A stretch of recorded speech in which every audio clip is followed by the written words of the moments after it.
Hello guys, आज की video lecture में मैं लेकर के आया हूं आप सभी के लिए डेली यूज़ कॉमन और छोटे छोटे इंटरेस्टिंग और मज़ेदार फ्रेजेस जिनका उपयोग करके आप अपनी इंग्लिश को बहुत इम्प्रेसिव बना सकते हो दोस्तों। तो डायरेक्टली मैं बढ़ता हूं आपके वीडियो की तरफ। पहला आपके सामने जो फ्रेज़ आ रहा है वो है ब्रेक लेग।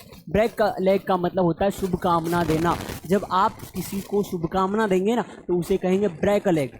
जैसे कि आप किसी काम को करने जा रहे हैं, उस परफॉर्मेंस में आप अच्छे रहें तो मैं कहूँगा break a leg in your performance. आ रहा है समझ में?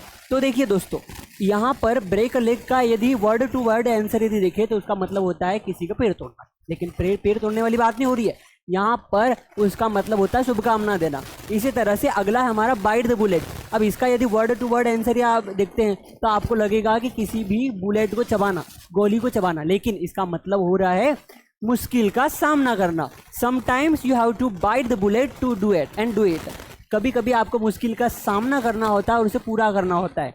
You have to bite the bullet to learn English. आपको अंग्रेजी सीखने के लिए मुश्किलों का सामना करना पड़ेगा। आ रहा है समझ में? तो इस तरह के कॉमन फ्रेजेस और बहुत इंटरेस्टिंग फ्रेजेस आपके लिए लेकर के आया हूँ। बस आपको करना है वीडियो को लाइक और इस वीडियो को शेयर। आ रहा है समझ में? चलिए बढ़ते हैं हमारे नेक्स्ट वाले में। Under the weather. Under the weather मतलब होता है बीमार होना। She stayed home as she was under the weather. भैया वो घर ही थी क्योंकि वो बीमार है।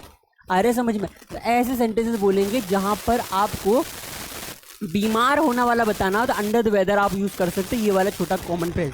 अगला है हमारा अगला phrase piece of cake. Piece of cake का मतलब होता है आसान काम। भैया उसके लिए वह काम करना ना आसान है।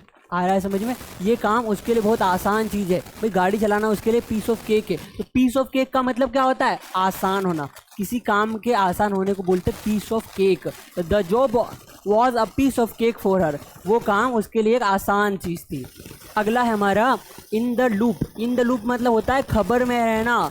इस खबरी के बारे में आपको पता होगा, ये हमेशा खबर में रहता था। तो क्या होगा? खबर में रहने को बोलते हैं इन द लूप।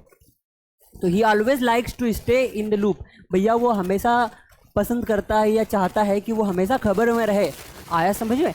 अगला हमारा फ्रेज है on the dot. On the dot मतलब होता है बिल्कुल सही समय पर, निश्चित समय पर, बिल्कुल वक्त पर। तो I will be there on the dot. भैया मैं टाइम से या समय पर वहाँ पर रहूँगी या वहाँ पहुँच जाऊँगी।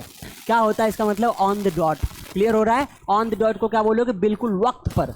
अगला हमारा फ्रेज आ रहा है by the book. By the book मतलब होता है नियम के मुताबिक, नियम के मुताबिक चलना है। ठीक है?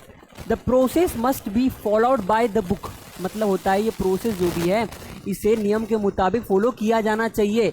अगला हमारा जो फ्रेज है वो है मैक इट। मैक इट मतलब होता है सफल होना, किसी काम को कर दिखाना। तो कर दिखाना, सफल होने को बोलते हैं make it. He worked hard and made it. आ रहा है समझ में? उसने मेहनत करी और उसे कर दिखाया। आ रहा है समझ में? सफल होना। अगला हमारा फ्रेज है call it a day. Call it a day मतलब होता है काम खत्म करना। I decided to call it a day after finishing the project. आ रहा है समझ में? तो कॉल इट अ डे मतलब होता है काम को खत्म करना। अगला है on the fire. On the fire मतलब होता है बहुत अच्छा करना। बहुत अच्छा करना या अपनी परफॉर्मेंस को पीक पर ले जाने वाली जो स्थिति होती है ना उसे बोलते हैं on fire. The team is on fire this season. आ रहा है समझ में? आईपीएल चलता है तो कोई भी एक स्पेशल टीम होती है ना तो वो बहुत अच्छा परफॉर्म करती, सारे मैच जीतती, मतलब क्या होती है? On the fire. आ रहा है समझ में? तो ऑन द फायर होता है, कोई व्यक्ति भी ऑन द फायर हो सकता है कि उस महीने या उन दिनों या उस साल वो बहुत मेहनत करता हो या बहुत टॉप क्वालिटी का व्यक्ति हो जाए तो बोलते हैं ऑन द फायर। मतलब होता है बहुत अच्छा करना। अगला है कीप अप। कीप अप मतलब होता है साथी रहना। Keep up the good work. ठीक है? साथी रहना किसी काम के, कीप अप होना है। तो साथी रहने का मतलब होता है keep up. Out of hand. Out of hand होता है मतलब ज़्यादा बदला, ज़्यादा बदला। Is out of hand with his demands. भैया ज़्यादा बदला से है उसकी डिमांड्स से। आ रहा है समझ में? अगला हमारा है बिग डील। बिग डील मतलब होता है बड़ी बात, बड़ी बात। It's not a big deal. It's not a big deal, ये कोई बड़ी बात नहीं है, ज़्यादा टेंशन लेने की ज़रूरत नहीं, ये कोई बड़ी बात नहीं है। तो बड़ी बात को बोलते हैं बिग डील। आज समझ में? अगला है हमारा on the ball. On the ball मतलब होता है ध्यानी होना। Stay on the ball with your work. भैया अपने काम पर फोकस्ड रहो, ध्यान लगाओ, फोकस्ड रहो। तो ध्यान लगाना, फोकस्ड होना, इसे बोलते हैं ऑन द बॉल। अगला है हमारा phrase all set. All set मतलब होता है तैयार होना। Are you all set for the trip? क्या आप तैयार हो भाई ट्रिप पे जाने के लिए? क्या आप तैयार हो? क्या आप ऑफिस जाने के लिए तैयार हो? क्या बोलते हैं? All set. ऑल सेट मतलब होता है तैयार होना। देखिए दोस्तों, तो इसी तरह से मैं आपके लिए अगले और फ्रेजेस ला सकता हूँ यदि आप मुझे कमेंट में पार्ट 2 कह करके लिखे कि हाँ जी वी वांट पार्ट 2, तो मैं बिल्कुल लेकर के आया हूँ। आज का वीडियो लेक्चर कैसा लगा ज़रूर कमेंट करके बताएं। Thank you so much.